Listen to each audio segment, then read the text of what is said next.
Əzizlər, hər birinizi xoş gördük. Növbəti mətn izahı ilə qarşınızdayıq. 5-ci sinifin 4-cü mətnində, sözün qüdrəti mətnindəyik.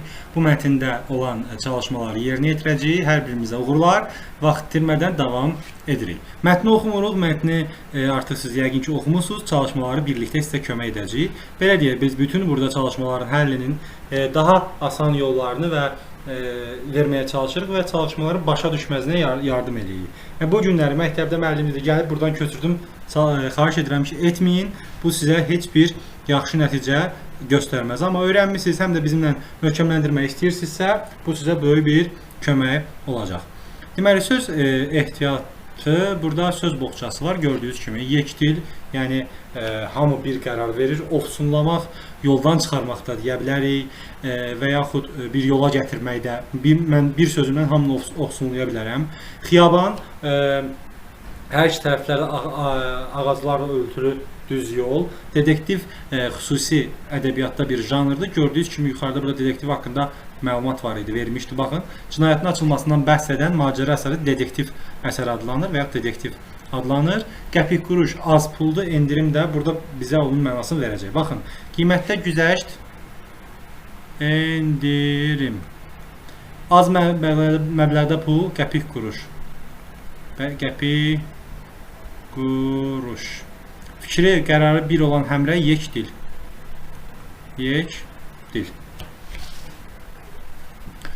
Gəlirik növbəti izahımız bizim. Hansı izah sərgi sözünün mətnindəki görürsünüz ki, yuxarıda uşaqlar. Uşaqlardan biri deyir ki, sərgiyə gedək. Baxın, sərgi burada gedək kitab sərgisinə. Görürsünüz, kitabların orada göstərildiyi yer deməkdir. Biz də yəqin ki, onu qeyd eləyəcəyik. Kitab sərgisi. Deməli, cavabımız müəyyən əşyaların nümayiş etdirildiyi yer. Qurumaq üçün paltarların, meyvənin və sərildiyi yer, bu da sərgidir, amma burada o mənada işlənməyib. Bizdə amma istəyir ki, bu sözü hər iki mənada cümlə işləyir. Anam paltarları sərgiyə asdı. Və yaxud biz sabah sərgiyə gedəcəyik. Rəsm sərgisinə. Rəsm sərgisinə gedəcəyik. Növbəti çalışmamız düşün və cavab ver. Gülər Nərminin səhvini anlamasına necə nail oldu?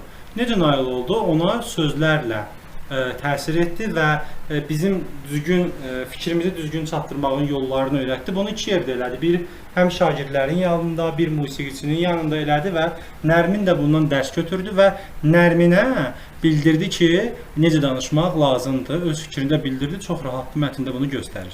Nərminin xarakterindəki müsbət və mənfi cəhətlər haqqında danışın. Müsbət cəhəti Nərminin kitab sərgisinə getmək, insanları yaxşı yola dəvət etməkdir, özünün kitablara marağı olması müsbətdir, öz səhvini anlaması. Baxın, axırda deyir ki, sözə bax, o Gülərdən soruşur ki, öyrənmək istəyir ki, sən necə bunları yola gətirdin?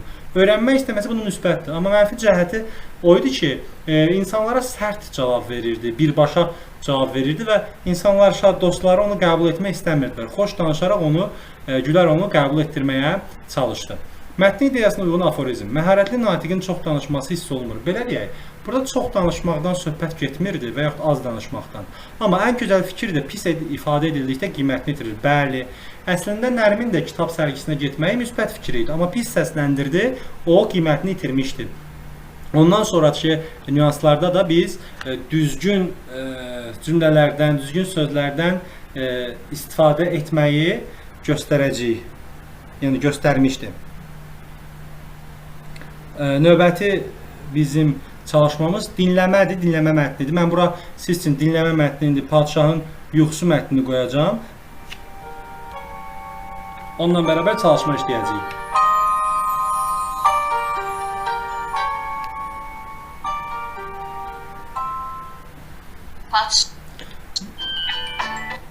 Baxın, burada sual deyir ki, məzmuna aid plan tərtib edin. Məzmununa deyəndə ki, başlıqlara böləcəyik, həmin hadisələri planını qurmuş olacağıq. Həmin plan əsasında biz mətni danışacağıq və burada mətn səsləndikcə mən planı qurmağa çalışacağam.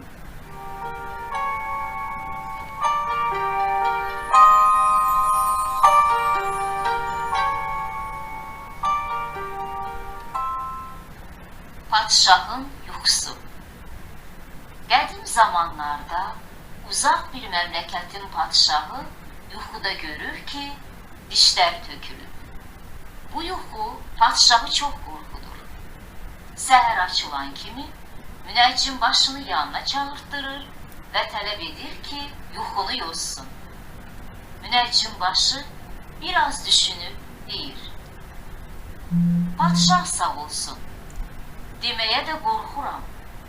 Çox pis yuxudur. Yuxuda dişin tökülməsi ağır faciələrdən xəbər verir. Sizin gözlərinizin qarşısında bütün ailə üzvləriniz bir-bir öləcək. Padşah daha bu dəhşətli yozumun ardına qulaq asa bilmir. Ucadan qışqırır ki, münəccim başını atsınlar bayıra. Beləliklə, onu saraydan qovur. Lakin gördüyü qorxunc yuxu ona rahatlıq vermir. Gecə gündüz bu barədə düşünür. Bir neçə gün keçir. Padşah indi də vəzirdən yuxusunu yozmasını tələb edir. Vəzir çox ağıllı və tədbirli adamdır. Münəccim başının əhvalatını xatırlayıb deyir: Padşah sağ olsun. Məncə sizin ömrünüz bütün qohum qardaşdan, oğul uşaqdan uzun olacaq. Bu sözlər padşahın çox xoşuna gəlir. Vəzirə çoxlu ənam bağışlayır. Atalar əbəs yerə deməyib ki, o var, dağa qaldırar, o var, dağdan endirər. Aha, baxın. Mən dördüncüyə sözün qüdrətini qoydum. Çünki bizim mətndən çox əlaqəli idi. Münəccim başı da eyni şey demişdi, vəzir də eyni şey demişdi. Sadəcə vəzir daha yaxşı şəkildə dedi, padşah onu mükafatlandırdı.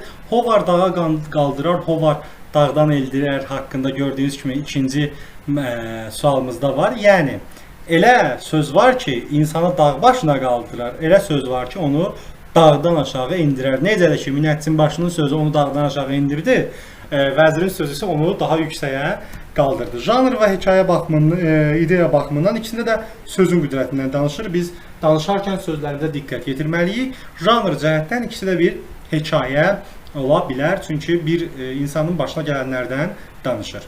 Yazı. Bildiyiniz kimi mən yazı tapşırıqlarını etmirəm. Çünki bu şagirdlərin özlərinə verilmiş bir tapşırıqdır. Bu sizin düşüncələrinizi əks etdirir. Mən bunu verib sizin düşüncələrinizi baltalamaq istəmirəm. Bu situasiyaları oxuyun. Bir cümlə də yazsanız öz fikirlərinizi yazın və müəlliminiz bunu mütləq qiymətləndirəcək. Şagirdlər çalışın, köçürməyin. Bəzi şeylər var ki, məsələn yazı, bu yazı hissəsində verilən tapşırıqlar sizin nə düşündüyünüzü önə çıxartmaq üçündür. Mən bunların hər birinə cavab verə bilərəm, amma o mənim düşüncəm olar. Sizin hər birinizin öz düşüncənizi yazmağınız sizin üçün çox xeyirlidir və müəlliminiz də bundan çox sevinəcək və sizi mütləq ki qiymətləndirəcək. Keçirik Q samitinin deyilişi və yazılışına.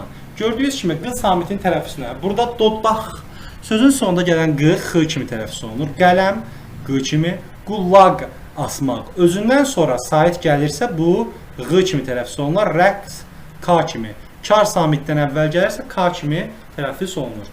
Gördüyünüz kimi sözün önündə Q kimi, sözün bəzən sonunda alınma sözlərdə, bəzən kar samitdən əvvəl gələndə K kimi, sözün sonunda gələndə X kimi, Q ilə bitən sözlərə sait ilə başlananda isə Q kimi tələffüz olunur. Bu kimi qaydanı biz Q-da keçmişdik.